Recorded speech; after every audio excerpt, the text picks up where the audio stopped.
자, 항등식. 우리 중학교 1학년 때도 항등식이라는 말은 들어봤어요. 그쵸? 그래서 항등식은 뭐냐? 말 그대로 항상 우리가 항등식이랑 같이 나온 게 방정식이었어요. 항등식은 항상 성립하는 식. 방정식은 x에 따라서 참이 되기도 하고 거짓이 되기도 하는 식.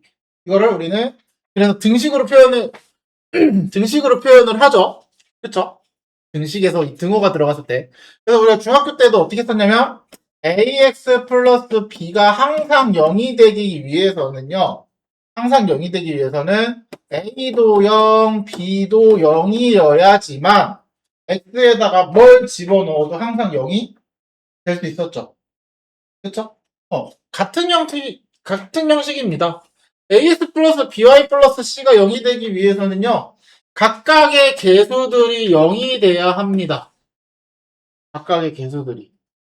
됐어요? 마찬가지로. 그러면은 AS 플러스 BY 플러스 C랑 A 프라임 X 플러스 B 프라임 X, Y 플러스 C 프라임이랑 같으려면은 얘도 마찬가지 이항을 한다고 생각하세요. 그러면 A 빼기 A 프라임 X, B 빼기 B 프라임 Y, C 빼기 C 프라임은 0이니까 결국 얘도 0, 얘도 0, 얘도 0이어야 하죠. 그러니까 A랑 A 프라임, B랑 B 프라임, C랑 C 프라임이 같아야 됩니다. 그래서 얘는 쉽게 말하면 개수를 직접 비교해서 뭐야? 한 번씩이래. 잠깐만. 이러지.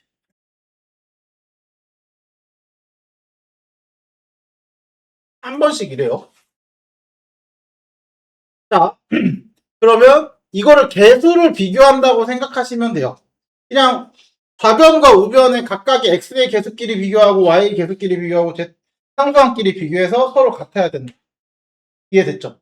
얘도 마찬가지야. 2차라고 달라지진 않아요. a가 0, b가 0, c가 0이어야 한다. 됐어요? 자, 항등식의 기본 원리는 x에 관한 항등식이라고 하면은 x에 아무거나 집어넣어도 우리는 성립을 해야 된다라는 걸 알 수 있어요. 내가 10을 넣든 마이너스 500을 넣든 1을 넣든 1000을 넣든 만을 넣든 뭘 넣어도 그 식은 성립을 해야 되는 게 항등식인 거잖아요. 그치? 그런 거를 가지고 그래서 실제로 찾을 때 ax 플러스 by 플러스 c는 0이 되려면 일단은 제일 좋은 거 xy에다가 xy에 관한 항등식이니까 xy에 아무거나 넣어도 된다는 소리잖아. 그럼 난 아무거나 넣어볼 거야. 뭐 제일 좋은 거 0이랑 0 x도 0 y도 0 그럼 뭐야? c는 0이다. 이게 나오죠, 첫 번째. 그렇죠? 그럼 c가 0이니까 ax 플러스 by는 0이 돼야 되니까 x에다가 이번에 1 넣어보자. y에다 3 넣어보자. 아무거나 넣으면 되잖아.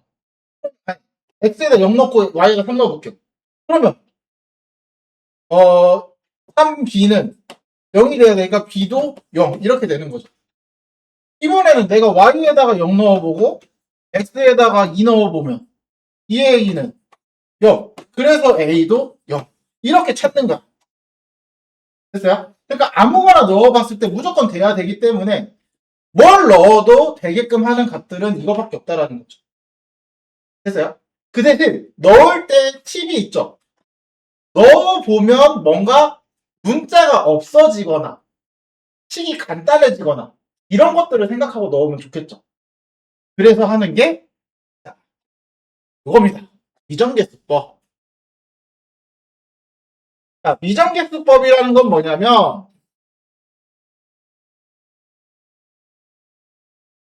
그냥 말뜻 그대로 해석하시면 돼요. 미정. 뭐야? 정해지지 않았다. 뭐가? 개수가. 개수가 어떤 값으로 정해진 게 아니라 뭐 문자가 들어가 있을 수도 있고요. 그냥 딱 뭔지 몰라. 근데 그거를 우리가 찾는 방법인 거야. 정해지지 않은 개수를 우리가 찾는 방법인데 그 두 가지가 있는데요. 뭐냐? 얘도 말뜻 그대로 해석하시면 돼요. 너무 간단해. 개수 비교법. 말 그대로 개수를 비교해봐라. 맞죠? 좌변과 우변의 식을 정리해서 좌변과 우변의 개수를 비교해봐라. 개수 비교법이야, 그게. 그러면 수치대입법은 x에 관한 항등식이니까 아무 숫자나 넣어봐도 된다는 소리잖아요. 그래서 특정 숫자를 넣어보는 거죠. 맞아? 그럼 어떤 걸 쓰는 게 좋을까요? 라고 물어보면 미안한데 둘 다 써야 합니다.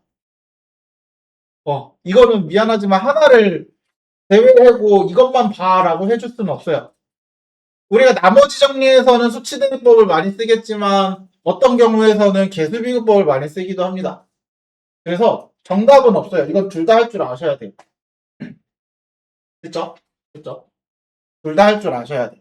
그래서 수치대비법과 개수비교법 두 가지가 있다. 대신 수치대비법을 할 때는 적당한 수를 대입한다는데 너희가 수치대비법은 문제를 많이 보죠? 그러면 이거 넣어야 됐네 라는 것들이 나와요.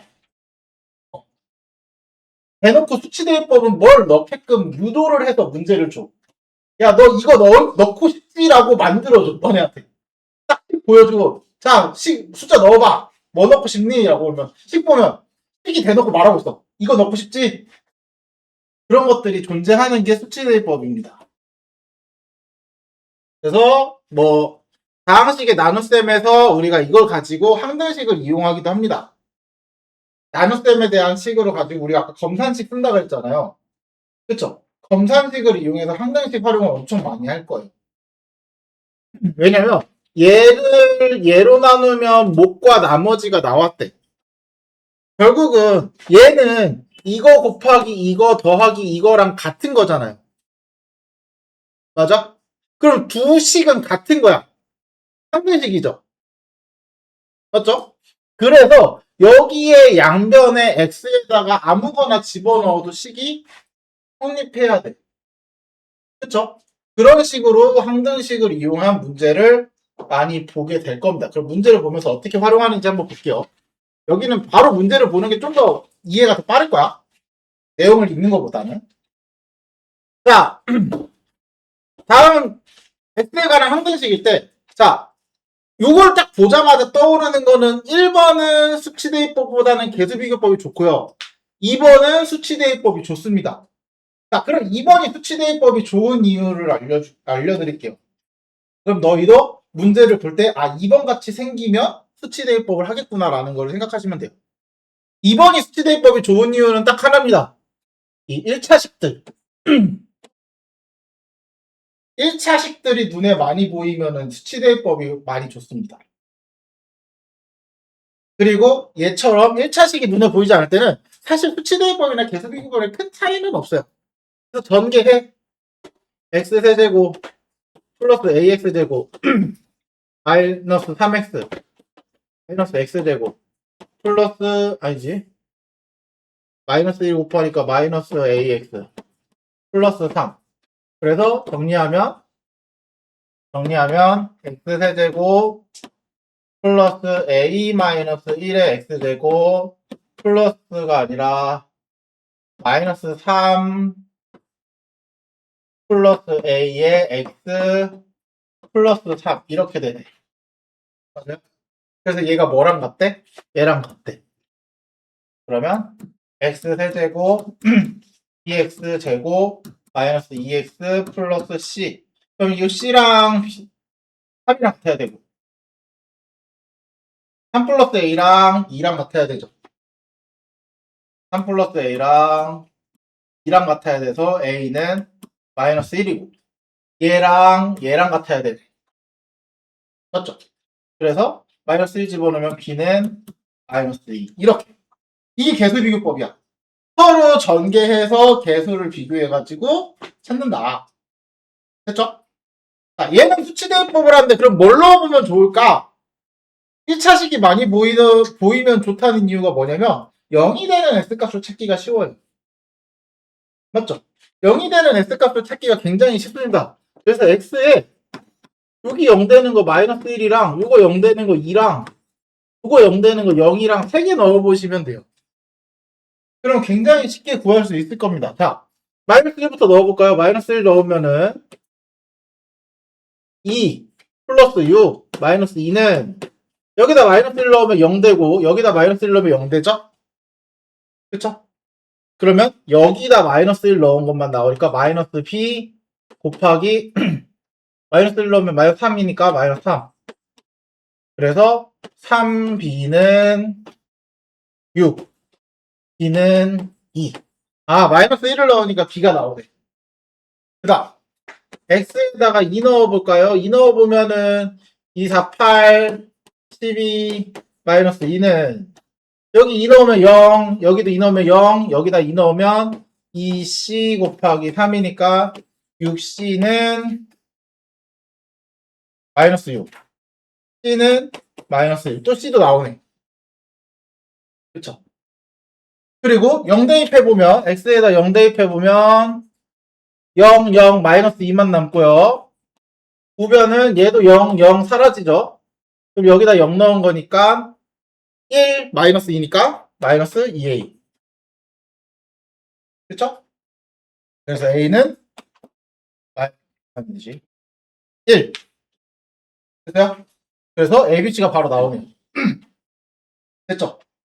물론 얘네 둘 다 얘 개수비교법으로 풀었지만 수치대입법으로 풀 수 있습니다. 얘도 수치대입법으로 풀었지만 개수비교법으로 풀 수 있어요. 전개 다 하고 2차 항, 1차 항, 상수항 묶어서 해서 비교하시면 되죠. 근데 그 식이 너무 복잡하기 때문에 이럴 때는 수치대입법, 어떤 때는 개수비교법. 됐어요? 그때그때 맞춰서 필요한 거 하시면 돼요. 이해됐죠? 이해됐죠? 자, 여기는 이제 체크해놔야 될 게 좀 있어요. 자, 항등식에 대한 표현법이라고 해서 어떤 경우에 항등식에 관련된 문제를 푸느냐. 자, 첫 번째. 이거 진짜 중요해요.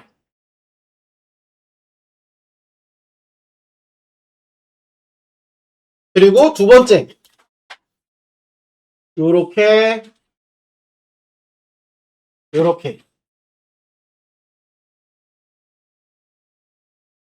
자, K에 관계없이 항상 성립한다라는 말은 무슨 말이냐면 K에 관한 항등식이다. 됐어요? XY에 대하여 모든 실수 XY에 대하여 성립한다. 그러면 XY에 대한 항등식이다.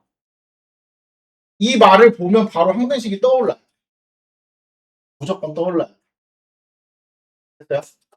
그래서 자, K에 관계없이라고 했으면 결국은 K로 묶어서 이렇게 만드는 게 목적입니다. K가 있는 것과 없는 것 이렇게 됐죠? 그럼 봐봐. 요거 2KX니까 2X, KY니까 Y, 마이너스 K니까 마이너스 1. K가 있는 애들은 요거고요. 그쵸? 그 다음 K가 없는 애들은 마이너스 X, 플러스 Y, 마이너스 7 이렇게 들어가죠? 맞아? 그럼 우리 아까 K에 관한 항등식이면은 얘도 0, 얘도 0이어야지만 0이 K 관계없이 항상 0이 됩니다. 맞죠? 그래서 2x 플러스 y 마이너스 1이 0, 마이너스 x 플러스 y 마이너스 7이 0이 돼야 돼서 빼면 3x 없어지고 플러스 6이니까 플러스 6은 0. 그러면 x는 마이너스 2, y는 마이너스 2 넣으면 마이너스 4, 마이너스 5인가요? 이렇게? 됐어요? 이렇게 해서 식을 x와 y 값을 찾아주는 거야. 됐어요? 자, x, y에 관계없이면 얘는 자 2번 같은 경우는 x, y에 모든 실수 x, y에 대하여잖아. 얘가 문제가 어떻게 나오기도 하냐면 x, y 값에 관계없이 항상 성립한다 이렇게 나오기도 해요. 그래서 이렇게 나올지 장담은 못해요. 요거 모든 대신 같이 들어가는 게 모든 대신 들어가는 게 또 하나 있어. 임의. 그러니까 x, y를 임의로 내가 넣는다는 거야. 내 마음대로. 내가 원하는 대로. 저 말이 들어가기도 합니다. 그래서 요 세 가지만 딱 아시면 항등식은 웬만하면 아 이거는 항등식이구나라는 거를 떠올릴 수 있어요. 이 세 가지만 정확히 기억하면. 자, 그러면 x, y에 대한 항등식이니까 x는 x끼리 y는 y끼리 모으는 게 목적입니다. y는 y끼리, 아무것도 없는 건 그냥 아무것도 없는 거 혼자. 이렇게. 됐어요? 그럼 자, 봐봐. x 있는 거 ax, 그럼 a, 그리고 여기 b, 마이너스 bx, 마이너스 b, 플러스 2, 2x니까. 그쵸? 그럼 y 있는 거 마이너스 2ay, 마이너스 2a, 그리고 3by, 그럼 3b, 마이너스 3y, 마이너스 3. 그럼 둘 다 없는 건 없네, 결국. xy가 없는 건 없네. 없으면 그냥 냅두세요. 없으면 안 쓰면 되죠. 그리고 나면 뭐 하면 돼, 또? 요 a-b 플러스 2는 0, 마이너스 2a 플러스 3b 마이너스 3은 0. 둘이 또 뭐 하면 돼? 연립하시면 되죠. 요런 식이야. 상등식에 관련된 문제 푸는 방법. 됐어요? 됐어요. 아마 요거랑 두 문제만 더 하면 오늘 내용은 끝. 자,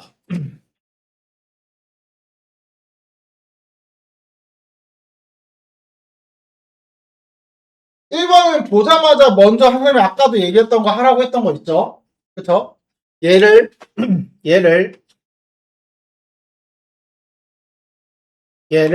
얘로 나누었대. 자, 여기서 이제 팁.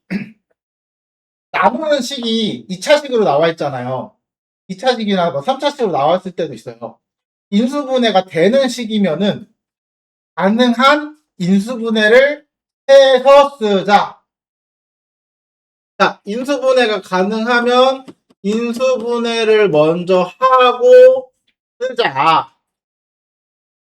2차나 3차식, 3차식도 인수분해 우리가 다음 식주에 배우긴 할 텐데 1차식도 마찬가지고 2차식도 마찬가지고 인수분해가 되는 식은 인수분해를 진짜 어지간하면 인수분해를 해서 써야 문제를 풀기가 좋아요. 어지간하면. 그래서 인수분해를 해놓고 쓰는 게 제일 좋습니다. 그래서 얘 인수분해하면 어떻게 돼? x-2, x-1. 그리고 여기에 몫에 대한 얘기가 아무것도 없죠. 그쵸? 이럴 때 그럼 몫을 내가 임의로 qx 이렇게 쓰는 거야. 뭔지 몰라. 그냥 qx야. 뭔가 있겠죠? 뭔가 있겠죠? 그리고서 얘가 몇 차인지만 생각하시면 돼요. 자, 봐봐. 얘 2차죠? qx를 곱했는데 3차가 됐어요. 그럼 qx는 몇 차야? 1차. 이 얘기를 왜 하냐면 요 문제는 사실 qx가 1차인 게 별 의미가 없거든요. 문제 푸는데.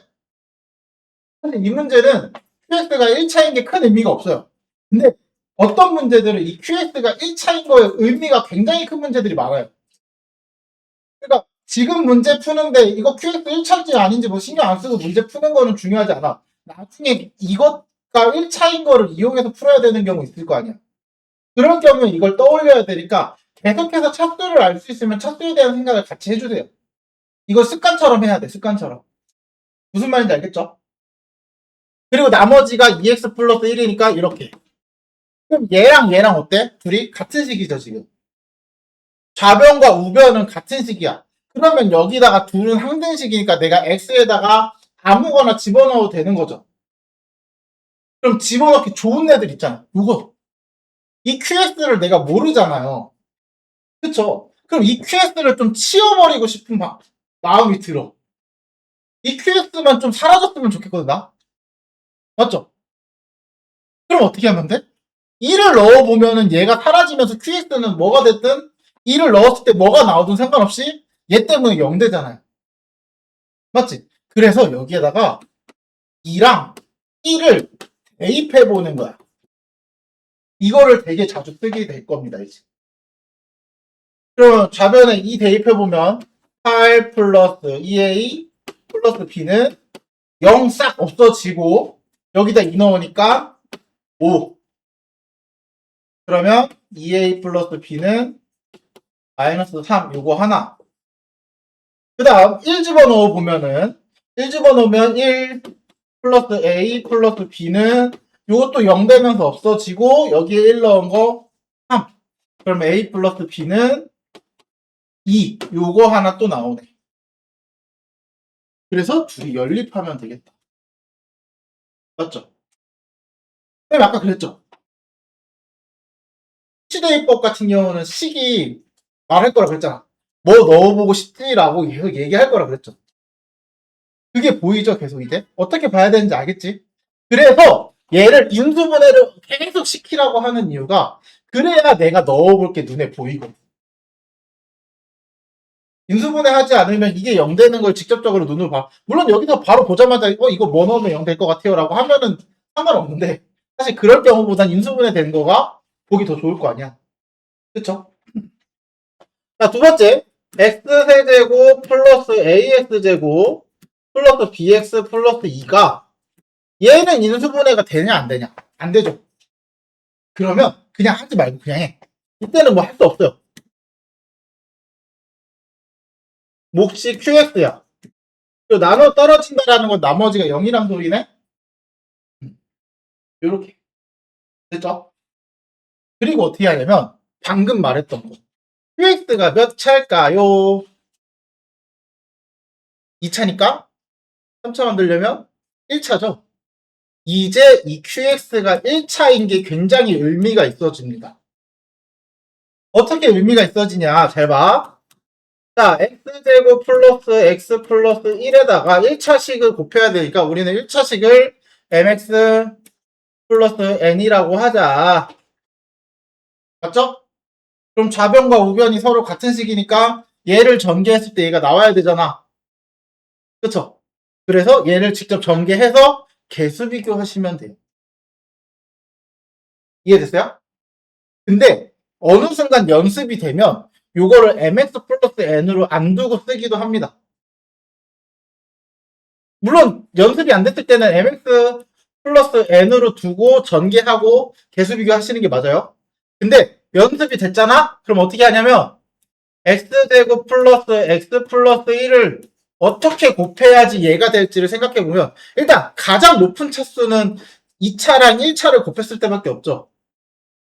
그럼 가장 높은 차수의 개수가 1이잖아요.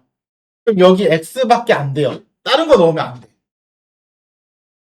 맞죠? 여기까지 됐어? 그럼 상수항은 1과 n을 곱했을 때 상수항이잖아요. 누구야? 2죠. 그럼 여기에 2가 무조건 들어가야 돼. 그래서 차수가 굉장히 의미가 있어지는 상태죠, 이제. 그러니까 얘는 사실 이게 1차든 2차든 3차든 내 알 바 아님 이러고 문제 풀어도 되잖아. 그쵸? 근데 얘는 이 QS가 1차라는 게 굉장히 중요해졌죠. 그러니까 대체적으로 문제마다 다르겠지만 조금 난이도가 높아지면 이게 1차인 게 굉장히 중요한 문제들이 많을 겁니다. 그래서 아까도 말했던 것처럼 이게 몇 차식인지에 대한 생각을 습관처럼 계속 해주셔야 돼요, 같이. 됐어요? 그래서 얘를 전개하면 x세제곱, x제곱, 2x제곱, 3x제곱, x, 2x, 3x 플러스 2니까 a랑 b가 뭐야? 3이랑 3이죠. 그렇죠? 이렇게 해서 개수 비교하면 되지. 됐나요? 그래서 아까 말한 것처럼 선생님 말한 것만 되게 잘 따라 해도 지금 푸는 책 교재 RPM이나 개념 원리 푸는 데는 크게 어렵지는 않습니다.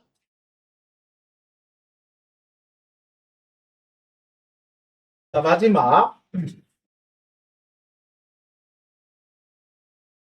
요 문제는 나중에 너희가 외워서 풀기 딱 좋은 문제 중에 하나거든. 나중에 문제 풀 때는 이거는 대부분 애들이 외워서 풀더라고.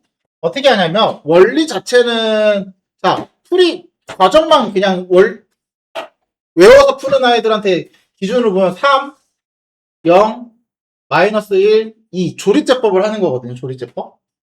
조리제법을 할 거야. 그래서 나중에 외우셔도 돼요. 이거는 사실 어차피 고등학교 1학년 1학기 때만 하고 거의 안 나오기 때문에 외우셔도 됩니다. 이건 그래서 선생님 그냥 외워서 풀어 라고 하기도 합니다. 그런 게 몇 개 있어. 어차피 지금만 하고 끝날 거거든? 끝나는 내용들이야. 그래서 그런 거는 그냥 외우고 빠르게 넘어가도 괜찮습니다. 어떻게 하냐면 요거 0 되는 값이 다 1이죠? 그치? 그리고 그게 몇 번 들어가 있어? 3번 들어가 있잖아. 조리제법 3번 하는 거야. 자, 1, 3, 3, 3, 3, 2, 2, 4. 한 번 했고요. 또 1로 한 번 더. 3, 3, 6, 6, 8. 한 번 더. 3, 3, 9. 이렇게. 그리고 어떻게 하면 되냐? 얘부터 차례대로 A, B, C, D. 끝. 되나요? 그럼 왜 그런지는 알아야 되잖아? 그쵸? 이유 정도는 한번 설명해줘야 되죠. 잘 봐. 요거를 x-1로 한번 묶어. x-1로 한번 묶으면 a의 x-1의 제곱 플러스 b의 x-1 플러스 c 플러스 d. 그러면 요걸 3x 제곱 마이너스 x 플러스 2를 잘 봐. 얘를 요 1차식으로 나누었더니 몫이 얘고요. 맞죠? Q1X라고 할게요. 그리고 이게 나머지 R1인 거죠. 맞아요? 그러면은 얘로 나누었더니 나머지가 얘가 된 거잖아요. 그래서 첫 번째 나온 D가 얘가 되는 거야. 맞아요? 그랬을 때 나온 몫이 뭐야? 3x 제곱 플러스 3x 플러스 2야. 이거 몫이잖아. 근데 얘가 얘랑 같은 거네. a의 x-1의 제곱 b의 x-1 플러스 c랑 같은 거네. 맞아? 그럼 여기서 한 번 더 x-1을 또 묶어주면 a의 x-1 플러스 b 플러스 또 c죠. 맞아요? 그럼 또 요거를 x-1로 나누면 그때의 나머지가 R2라고 하면 R2가 C가 되는 거죠. 그리고 그때 몫을 Q2X 이렇게 두는 거야. 됐어요? 그러면 결국은 두 번째 나온 나머지가 얘잖아요. 그래서 얘가 C가 되는 거야. 그럼 몫이 뭐야? 3X 플러스 6인 거네. 얘가 요거 A의 X-1 플러스 B랑 같은 거네. 맞아? 그럼 이렇게 하면 되네. 얘는 또 요걸로 나누면 이번엔 몫이 A고 나머지가 B인 거죠? 맞죠? 그래서 몫이 A, 나머지가 B. 됐어요? 요거 자체를 이해하는 과정은 잘 안 써. 그래서 나중에 너네 문제 풀 때 뭐 이거 하면은 이거 그냥 외워서 이대로 해. 그래서 외워서 하셔도 상관없습니다. 어차피 1학년 1학기 때 딱 한 번 하고 끝납니다. 중간고사 때. 됐죠? 됐죠? 이런 식으로 해주시면 된다. 됐나요? 됐나요? 오늘은 내용은 여기까지.